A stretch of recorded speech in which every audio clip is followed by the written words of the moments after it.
cousin who lived in Rockwood at the time, and I told him what was going on. I was honest with him, and he said, "Yeah, come up and stay up here." And I started working at a freezer warehouse, and the guy I was working with, we were both driving forklift, and we were sitting out around the picnic table one day, and I was sharing with him how when I went back home at Christmas time to see the same girlfriend, I was able to stay sober up there for a bit, but when I come back home on Christmas Eve, I went to get the Christmas tree and came into her house 4 o'clock in the morning, high as a kite. And it was my parents were coming over that day for Christmas and all these things, and the guilt and the shame again, and I didn't understand why.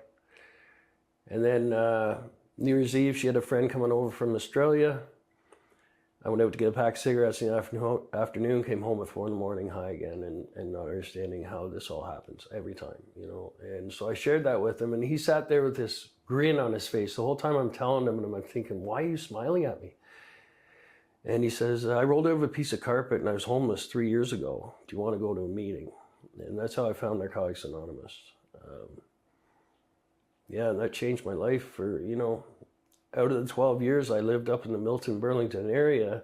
If you were to add up the time, I was probably sober 9 out of those 12 years. I did a 3-year architectural construction engineering program.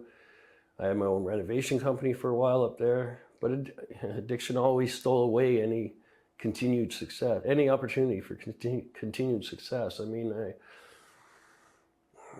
2 months before graduating that 3-year program, I relapsed because of the fear of what I was going to have to do, what job I was going to have to do, and I'd be found out and I wouldn't be able to do it. And all the fears and insecurities come back again that I had from when I was that teenager, that broken teenager. And so I run to the relapse, and I didn't come back for 3 months.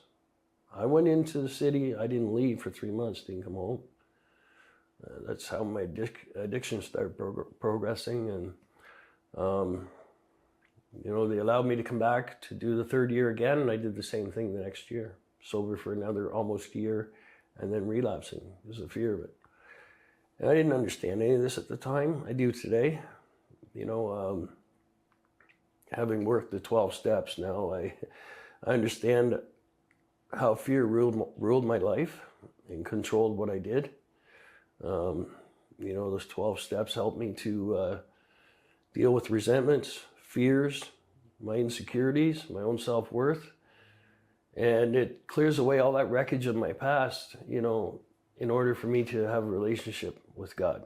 Because that's no human power could save me. My dad told me he quite couldn't save me. Counselors couldn't save me. Treatment centers didn't, I went to treatment centers. They worked for a while. But, my obsession wasn't totally lifted. Hi, thank you for watching that video. If you enjoyed, be sure to like, subscribe, and click on that little bell notification to get notified on the latest drops. Also, let us know what you thought of the video in the comments below. Your feedback's important to us. And if you found this valuable at all, be sure to share. The purpose of this channel is to help us build as individuals and as a community, and you sharing this content helps us do that. Lastly, if you want to support what we do, you can sign up for our Patreon. There you can find full-length interviews, the ability to give your input on latest topics for the channel, and much more. And yeah, that's pretty much it.